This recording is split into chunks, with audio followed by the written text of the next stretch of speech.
Okay, very good. Good afternoon, everyone. Thank you so much for joining our mechanical circulatory support meeting. I have the pleasure to have Dr. Ivanna Maxson here with us. She did her critical care fellowship with us here at Texas Children and is now the point of care ultrasound instructor. Thank you so much, Ivanna, for joining us, and we look forward to your talk. Thank you. Okay, let me share my screen here.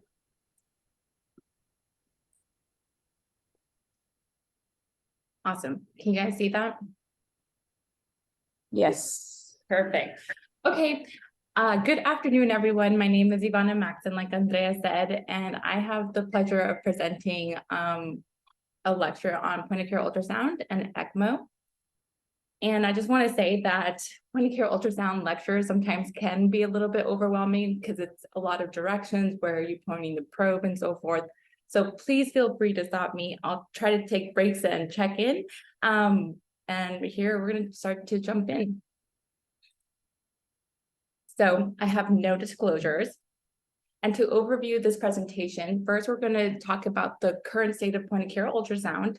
Then we'll review how POCUS can be utilized in ECMO during cannulation, during the ECMO course, and with weaning and decannulation. And we'll just briefly touch on some future directions for point of care ultrasound and ECMO. So diving right in, what is the state of POCUS in medicine today? And as we all know, point of care ultrasound has kind of been growing steadily, and now it has kind of become a fire and can be seen in every single specialty. And it goes beyond the ones that you expect, such as critical care medicine, emergency, and anesthesiology. And even our ophthalmologists, dermatologists, and rheumatology colleagues are utilizing point of care ultrasound for steroid injections, for example. And not unsurprisingly, we are behind our adult colleagues, and our adult colleagues are often using point of care ultrasound on a daily basis and sometimes even more frequent serial exams of their ill and critically ill patients, and they actually use this information to inform care.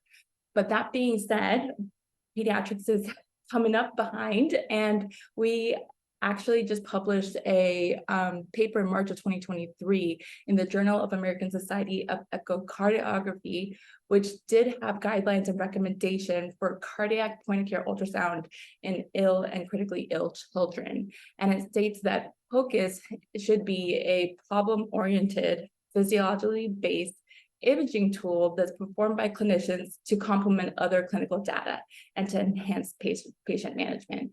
So now we are starting to get recommendations and guidelines putting out there saying that, yes, we should be utilizing POCUS as a tool at the bedside. But what are the roles of cardiac ultrasound or echo in ECMO? And their application has a long list. So you can use it to evaluate why your patient is still in persistent shock. You can assess your cannula position. Are you decompressed enough? What is your septal doing? And what are your valves looking like at this time? And the list can go on and on. But this creates a great opportunity to collaborate with our surgical as well as our cardiology colleagues. But I want to break down the roles of point of care ultrasound in ECMO into three major categories. First, prior to ECMO cannulation, during ECMO cannulation, and then post-ECMO cannulation or during the weaning process. So what is the POCUS utility prior to ECMO cannulation? So if you can use point of care ultrasound to assess for any reversible causes of a shock state in your patient prior to ECMO cannulation. For instance, you can look for a pneumothorax.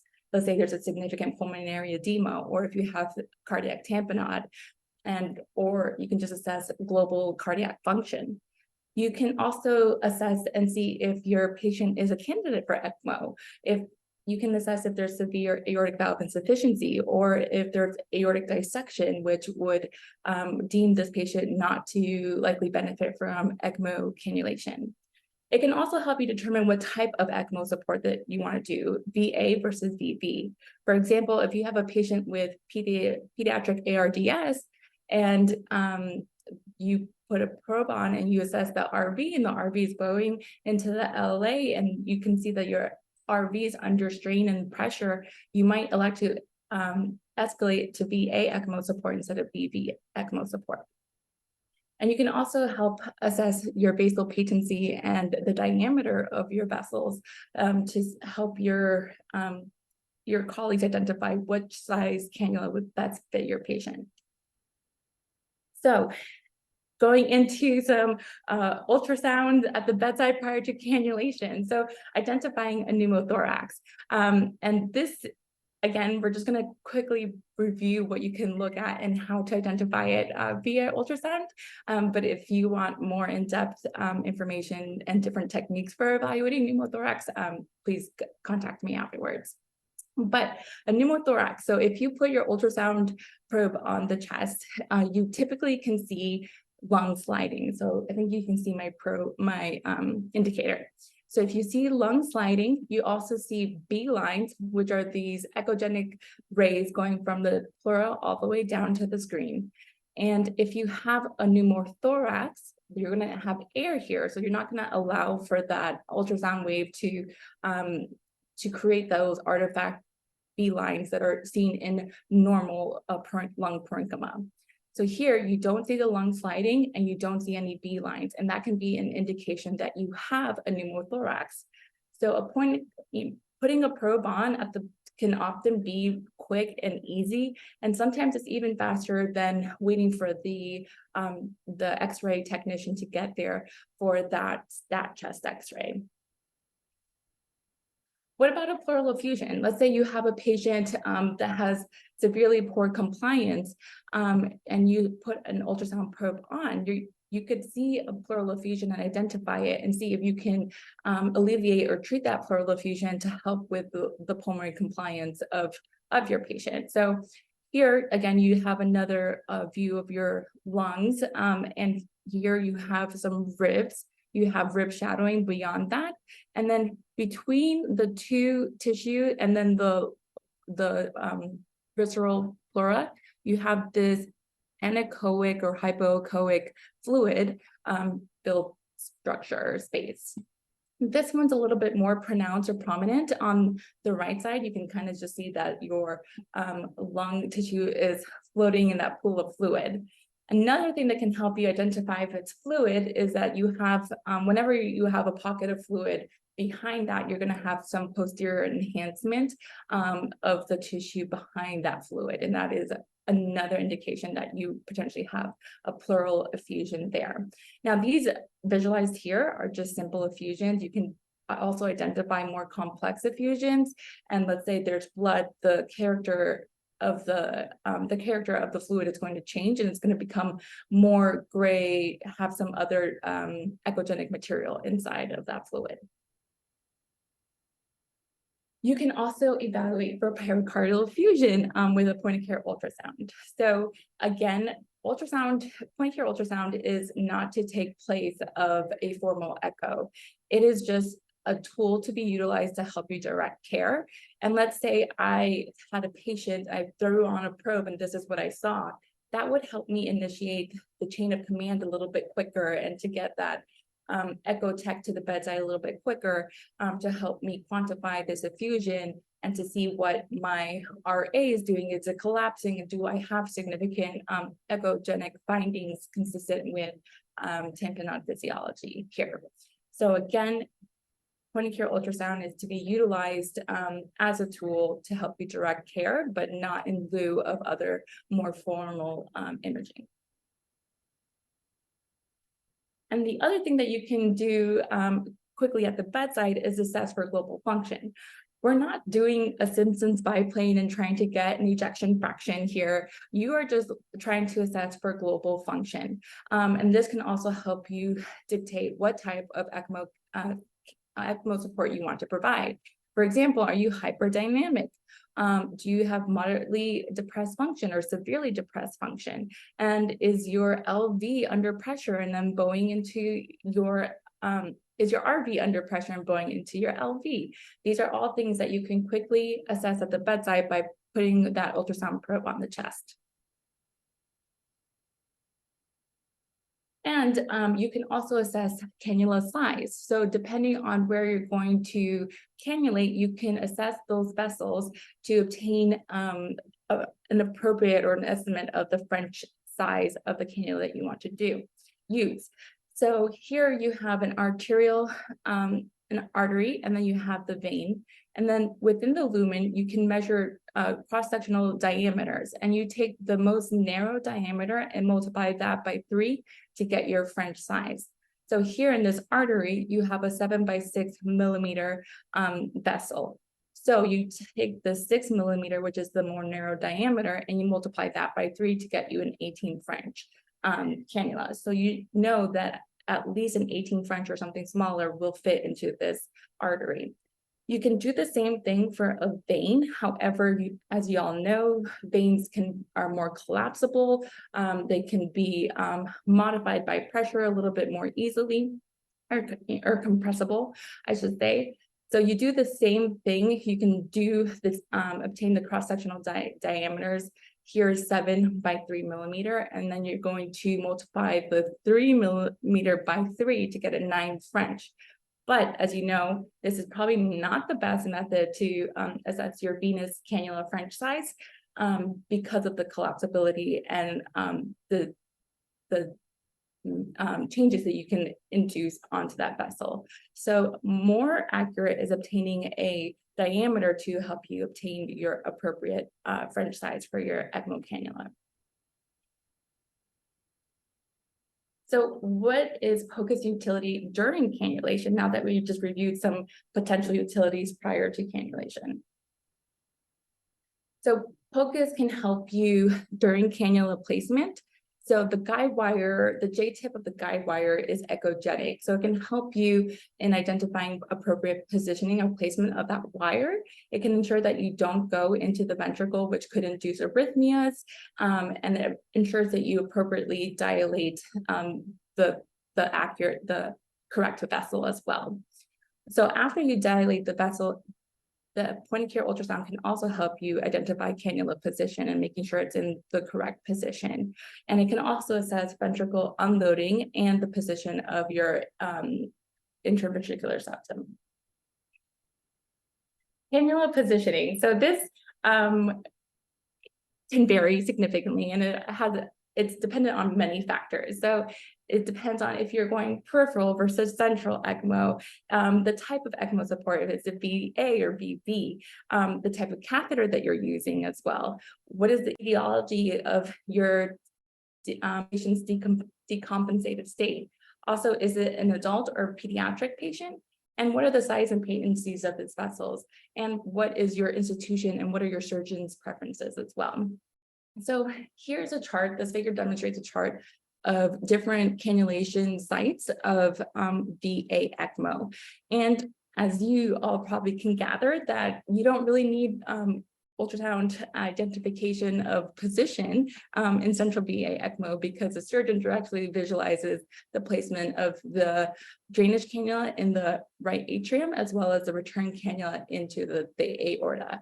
But it can be utilized in other placement of your cannulas in VA ECMO. And again, you have many different positions that you can assess.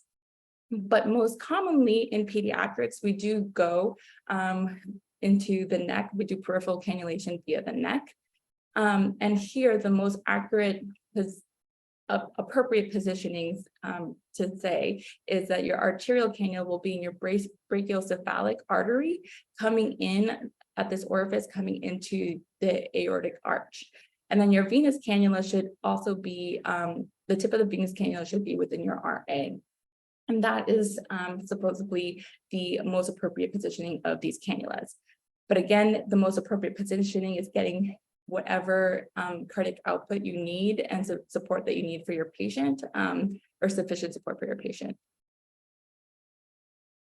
So cannula positioning in VV ECMO is going to vary because you're going to have different goals of placing where you place your cannula. So here you do have multiple positions where you can do 2-site VV ECMO cannulation, and then you also have different catheters which allow you to have just one catheter but dual lumen, where you have your drainage ports both one in the SVC, one in the IVC, and you have your return port in your RA, hopefully directed towards your tricuspid valve and having that flow direct towards your tricuspid valve.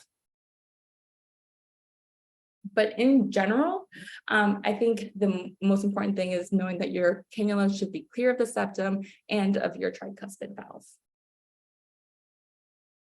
So how do you evaluate ECMO cannulas with point of care ultrasound? So let's go into a little bit of a comment on conventions before we get started. So as point of care ultrasound was kind of taken by different specialties and developed in those own fields and different silos, they have all come up with their own conventions.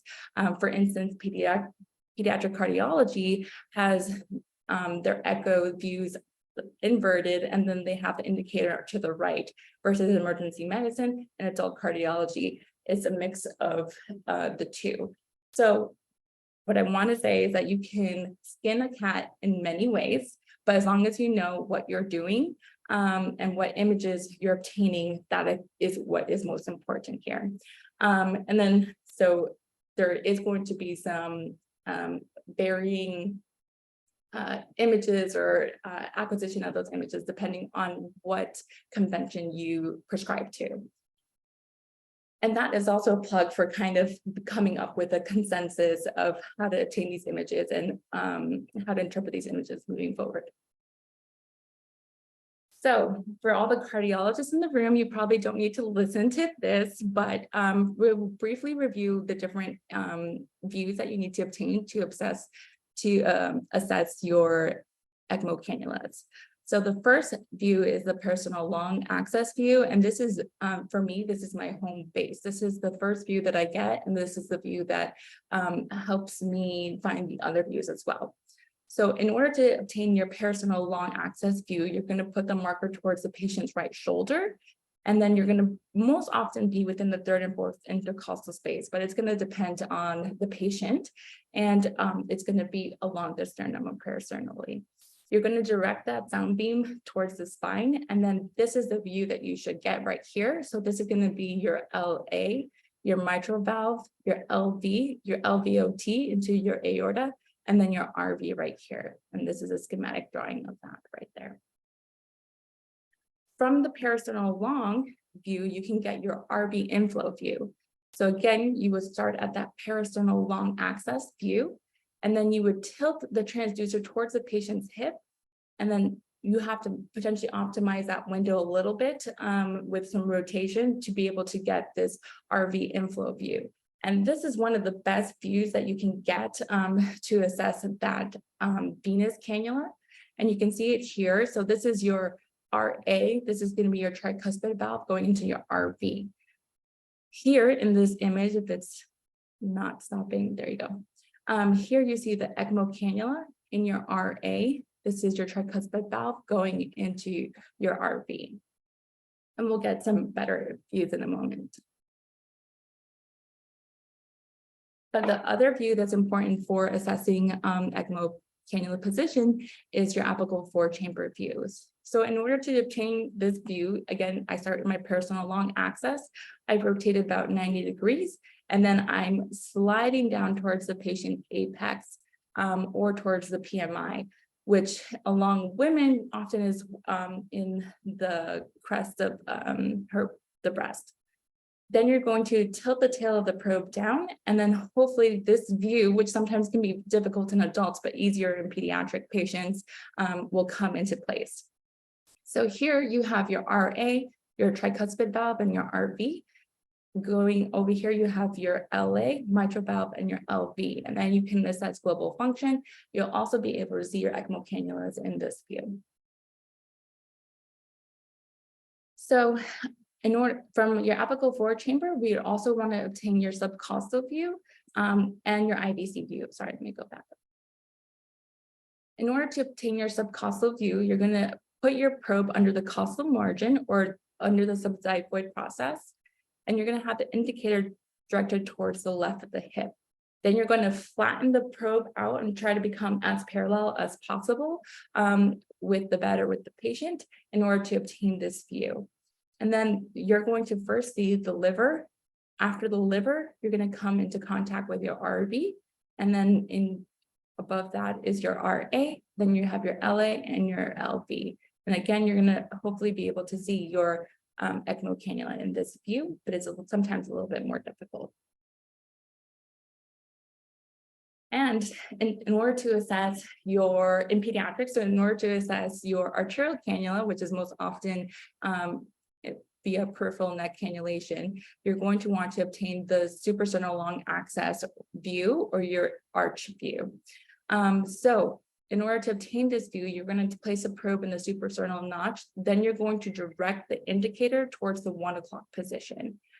Then you'll tilt inferiorly and anteriorly until you get this arch view. And I will say that this view can be hard, and you have to talk to your ECMO, your nurse, as well as your ECMO provider to help you reposition the neck to be able to get adequate access to the suprasternal notch. But here you would see your ascending aorta, your aortic arch, and your descending aorta.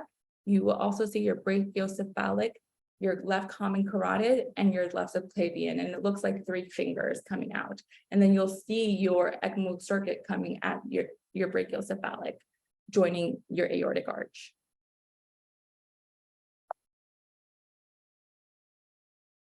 Okay, now what the heck does an ECMO cannula look like on point of care ultrasound or on cardiac ultrasound?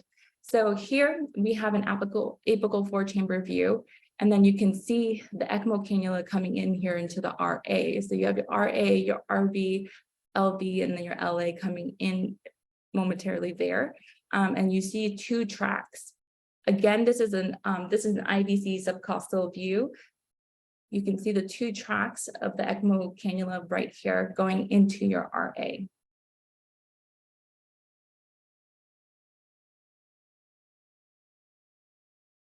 Now, I think the most important part, did I do it?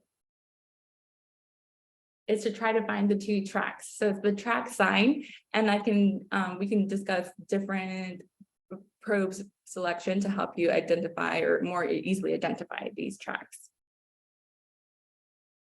So here is your venous cannula. Again, you're going to have your RV inflow view where you go to your parasternal long. You're going to tilt a little bit down, and to obtain this view, here you have your RA, your RV, and then you have those 2 tracks, which is your ECMO circuit.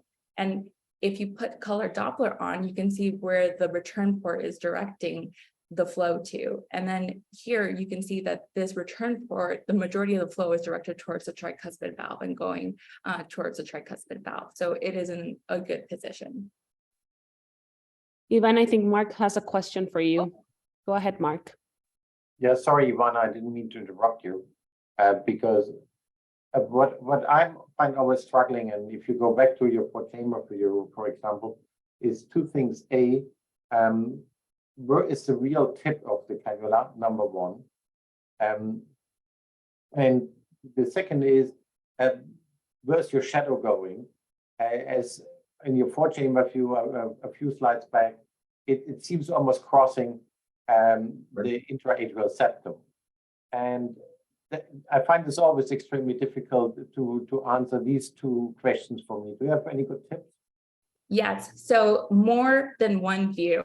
So in ultrasound, obtaining more than 1 view is going to give you more information. So yes, I agree. Like this looks like it's coming or butting into your atrial septum. And is it going into your LA? Unclear. So then that's when I would try to obtain another view to see if I can get more information to identify, is it crossing that septum or not?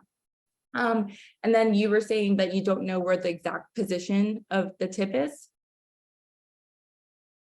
Is that because the tip may be angled down or where it's out of my acoustic window a little bit.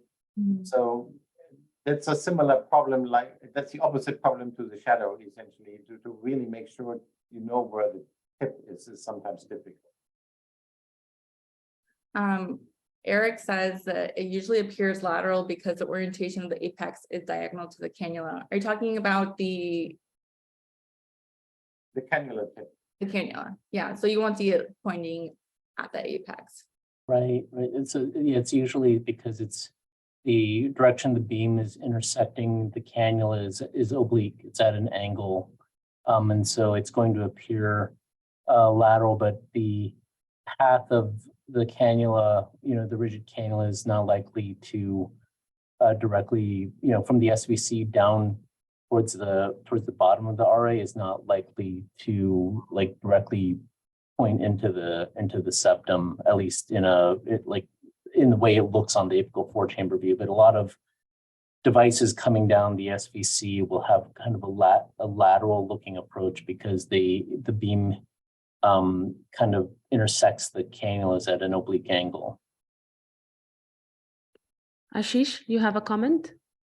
Yeah, it kind of goes into the question that I posed in the chat because I mean, for those of us that have done echo for cannula position using an echo machine, this can also be challenging with higher frequency probes and a lot more kind of bells and whistles on the echo machine. And so I kind of echo some of Mark's sentiments. And are there thoughts, at least from the rest of the ultrasound community, about probe choice or machine choice in cannula position and cannula tip ascertainment? Because even for echocardiographers, this isn't a super easy thing to do. And I've seen a lot of errors, transient errors being made, even with the best of machines. So I just was wondering if you guys had comments on that. So for us in smaller patients, you can use the linear probe, and I'll go into that. So Mark, to answer your first question, this is your cardiac probe or your phase array probes, but let me go a little bit more advanced a little bit more. And here, Ashish, this is your linear array probe. And because our patients tend to be smaller and more babies, you can use your linear array probe where you're going to give up that frame rate in your cardiac probe, but you're going to get much more detail. So this is what I would do to troubleshoot the tip of the catheter, is switch it to the linear array probe if you can, but that should give you more detail. It's not going to give you as much movement clarity of what's going on with your cardiac function and movement, but it can give you much more detail of what your cannula is doing in the cannula position. And then Eric, I don't know if you have anything else. Yeah, this was like a serendipitous discovery where we put a procedure probe on the heart, thinking that maybe we could improve the view, but actually because the procedure probes are often in a vascular access preset, they eliminate a lot of artifact around hard surfaces. So the cannula, if you line up a linear longitudinally over an ECMO cannula, you can actually reduce a lot of its artifact and see tip definition a lot clearer. And because the cannula is relatively rigid and straight and large, it kind of suits well. Of course, functional assessments are not really practical using a procedure probe like Ivanna is saying, but with this, you've got much better tip definition for trying to figure out where the end of the cannula is. I think that's the only tip that I would have, Ashish. And then again, it depends on what machine you have. And I know that you guys have the GEs on your unit, so you should be able to at least get some decent images with those. Yeah, are there any other questions? There was an initial question from Mark asking what probe and what direction of the probe you will use for pneumothorax. Okay, you can use any, essentially any probe. You just have to get the, you'll decrease your depth or increase your depth to make it so you can see the pleural sliding. And then the direction of the probe, typically you have the indicator directed towards the patient head.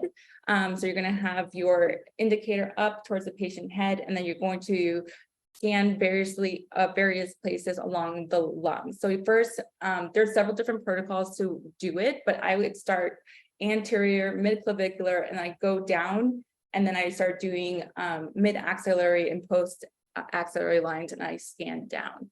So those are my that's my approach to doing it, but there are several different protocols. And again, there are no consensus or guidelines in how to approach it.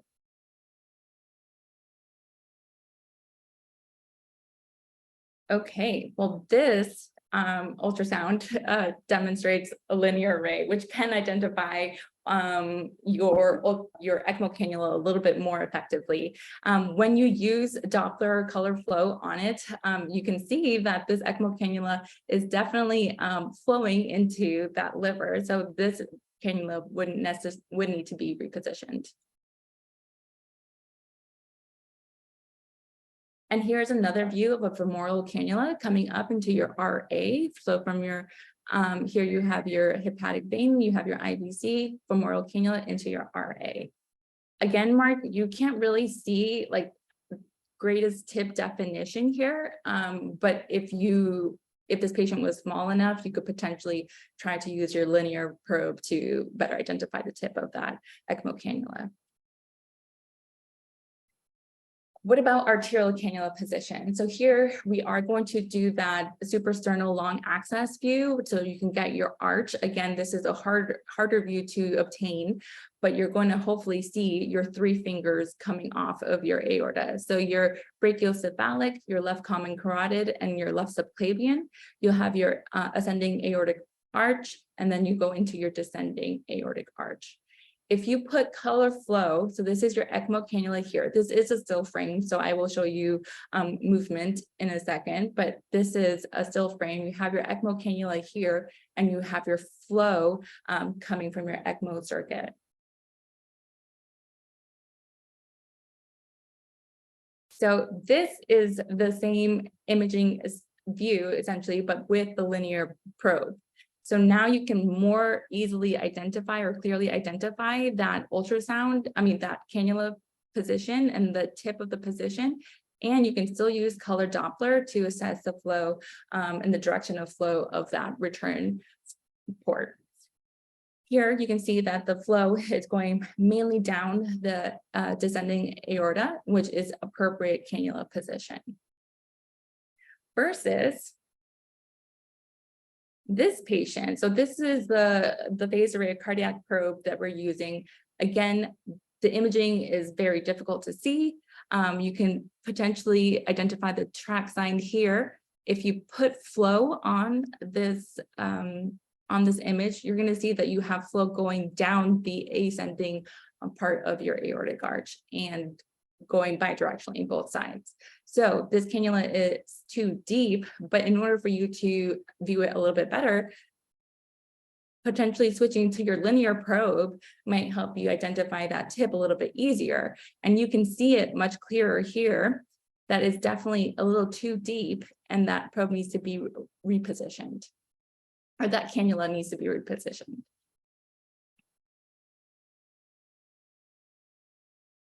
You can also help assess your cardiac function with your different loading of your heart when you're weaning off of ECMO support. And then you can see how well that LV and RV can take the different loading conditions once you're weaning off of ECMO support. So, but what about how does POCUS help us in evaluating of our patient who is still in shock while on ECMO? Again, very similar principles still apply. You can assess for intravascular volume status. You can also assess for significant valve abnormalities such as regurg. You can look for RV dysfunction and cannula positioning. You can also look for different effusions as well as pericardial effusions. So this is an example of an ECMO cannula, and here we're using the linear array because it's much clearer in definition for that ECMO cannula. But here it's going, you see your IVC, here is almost completely collapsed. So this patient would probably benefit from intravascular volume resuscitation. This is a patient that you're probably going to have some chatter on your circuit, negative filling pressures that are increasing, and would definitely benefit from some intravascular volume repletion. You can also have issues flowing if you have a significant pericardial effusion. So placing an ultrasound probe on can help you identify that there's a pericardial effusion, and that is why you're having issues flowing. Again, this is the linear probe that we're using here. You can see that it's much more defined. You can also use the ultrasound probe to see to identify a thrombus. Here you see the thrombus moving around. And that can also prevent or affect your flow and filling pressures. So how does POCUS evaluation of ECMO cannulas compare to other imaging modalities? So there has been recent evidence supporting that POCUS is more accurate than chest X-rays when assessing ECMO cannula positions. There was a recent paper by Pulaski et al. That demonstrated that it was superior than chest X-rays in identifying ECMO cannula positions in the neonatology or in the NICU. There's also been other evidence supporting that it's superior to chest X-rays did not identify cannula malposition in about 55% of patients, where the ultrasound imaging did identify those malposition cannulas. Also, Thomas et al. Demonstrated that there was 8 out of 91 ECMO patients whom their chest X-rays demonstrated normal or appropriate positioning that had malposition cannulas that did require repositioning. So in general, point-of-care ultrasound is becoming or it's starting to show that it is an adequate tool to use for evaluating ECMO cannula positions. So this can also decrease the burden on our subspecialists, on our cardiologists, and our echo techs, and potentially increase time to treatment or to intervention, because we are assessing ourselves, putting that probe on, and then being able to help guide our colleagues a little bit more. And quickly go over future directions and a brief summary. So what are the next steps? Since there is such a wide variation in imaging protocols, because ultrasound has essentially been developed in different silos, we need to come together to form a consensus and future guidelines on how to approach image acquisition and then image interpretation, and the limitations and pitfalls of each of those individual processes. And then we also need to continue and gather more data to identify the usefulness of this imaging modality compared to the other gold standard imaging modalities. So in summary, POCUS is a feasible tool that can be used at the bedside, and it's useful in assessing patients who are on ECMO prior to, during, and also with the weaning process. However, it is important that we practice it and continue to apply it, because that's how we're going to become better at it with anything that pertains to POCUS as well. And then the utility in ECMO does underscore the need for collaboration with our cardiology colleagues to help us continue excellent interpretation and to continue to practice our skills. And overall, we need more data and consensus and guidelines to help us move forward. And I want to thank Eric Sue, who is my mentor and has helped obtain a lot of the images in this slideshow.